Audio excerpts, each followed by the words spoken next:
First, it was the auditor. What could you audit with the legislature? Transparency, accountability, and equity. Exclusively telling 5 Investigates she will audit the legislature. We do plan on taking a deep dive. She really doesn't have the authority. Then, the powerful House Speaker fires back on OTR, calling the auditor Uber powerful, that she can audit anything. Uber powerful.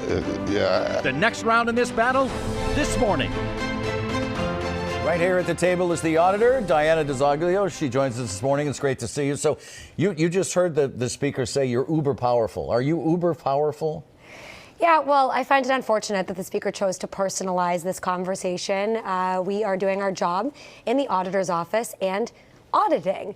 That is what the voters requested when they spoke to us along the campaign trail for the year and a half that we were on the campaign trail. They had requested that we conduct an audit of the state legislature, and that is what we are currently doing. Now, he says you don't have the legal authority to do that. So what's your next move? Court? Yeah, so, we're continuing as planned. The audit is currently taking place right now.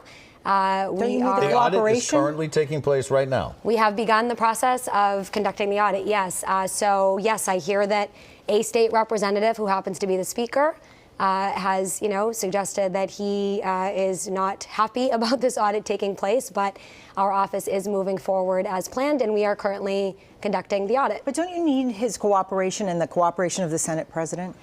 We would very much value the cooperation of the Senate President and the Speaker of the House, and I have said that if need be, in the course of this audit, if it's needed, that we could take this conversation to court. I am hopeful and optimistic that they will come around and that they will see the value in working together with our office like every other state entity in the Commonwealth of Massachusetts does in order for us to work together to increase transparency, accountability, and equity. When we asked him the question last week, we got into the question of precedent, and I directly asked him, wasn't there a precedent 100 years ago? And he said no.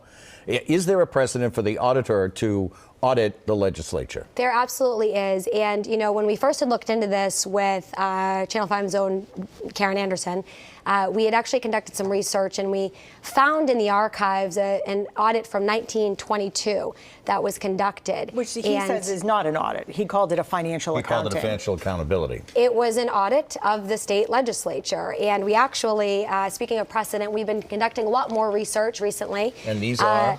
And I have here at least 7 other audits that in our research that we've been conducting in recent weeks.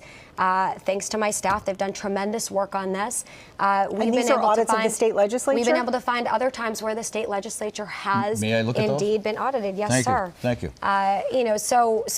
This idea that there's not precedent, there most certainly is. Final report on activities of the legislative post-audit, 1981.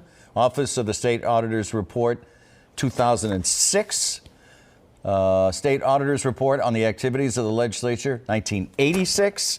So, are these full audits? These are the audits that were conducted under the leadership of whoever the auditor at the time was.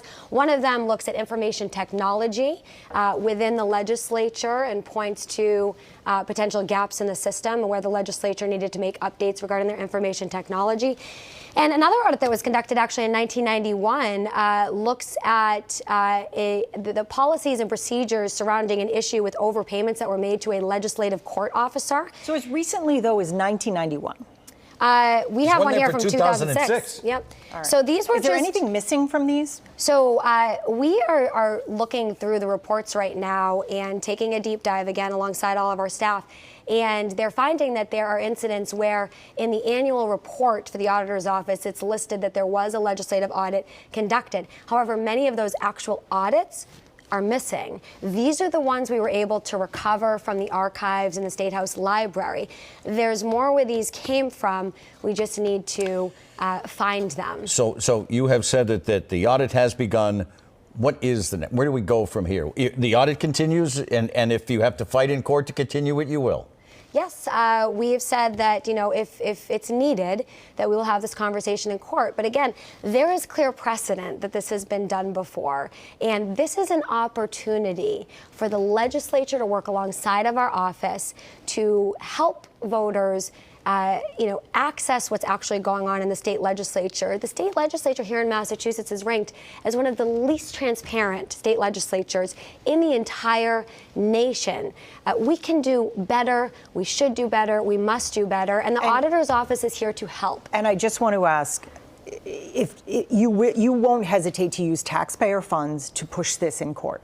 Yeah, I heard the speaker bring up the use of taxpayer funds if this has to go to court. The reality is that, if the speaker or anybody else who was concerned about this was really interested in taxpayer dollars being wasted on this, then they would welcome the opportunity for an audit, which would seek to make sure that there's no potential waste, fraud, and abuse going on in the legislature, right? And they would also work alongside of us to prevent this from having to go to court, recognizing the clear precedent that exists. So, we don't want to have to go to court, and we're hoping that legislative leaders will welcome this audit to prevent that from happening. Next item, you have also said you will audit the MBTA. Governor Healy introduced, by the way, Phil Ing as the new general manager just this past week.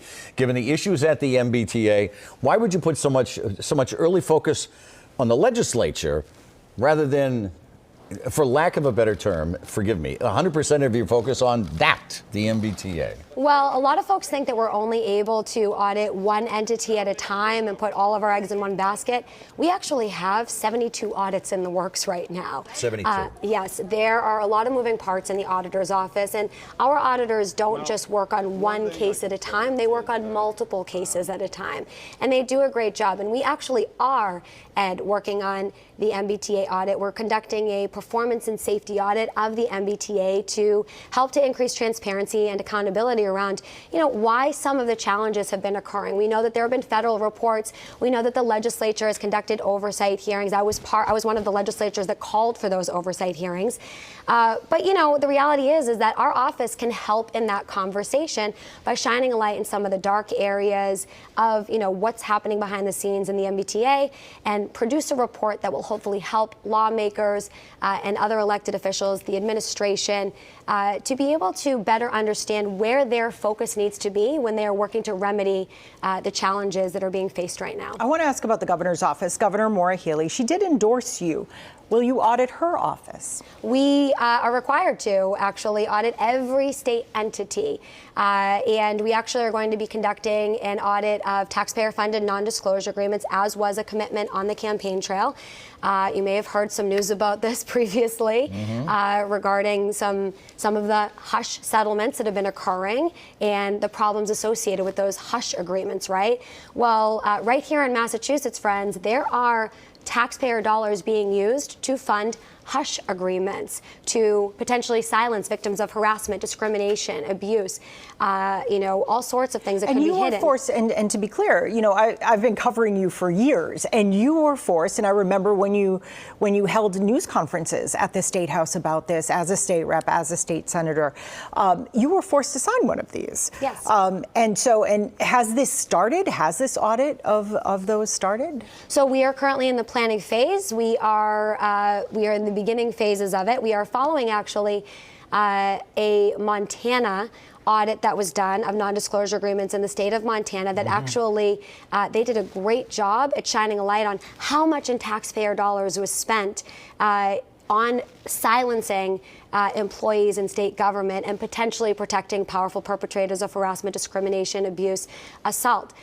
They were able to provide information after that allowed the opportunity for people to understand how to better increase accountability around the use of non-disclosure agreements to help prevent their abuse. Tell people why you think that they should not be used why it should not be used at the State House. Yeah, well, I mean, currently, look, we know about the Catholic Church situations, right, where the Catholic Church scandal where, we had children who were sexually abused, and a lot of families didn't know that sexual abuse was occurring.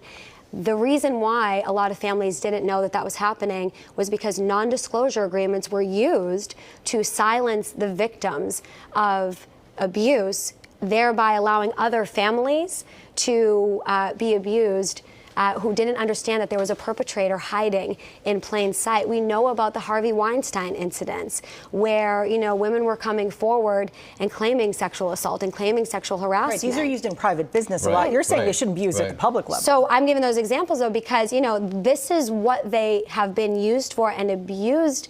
They've been abused in the private sector to cover up bad behavior and, frankly, illegal behavior.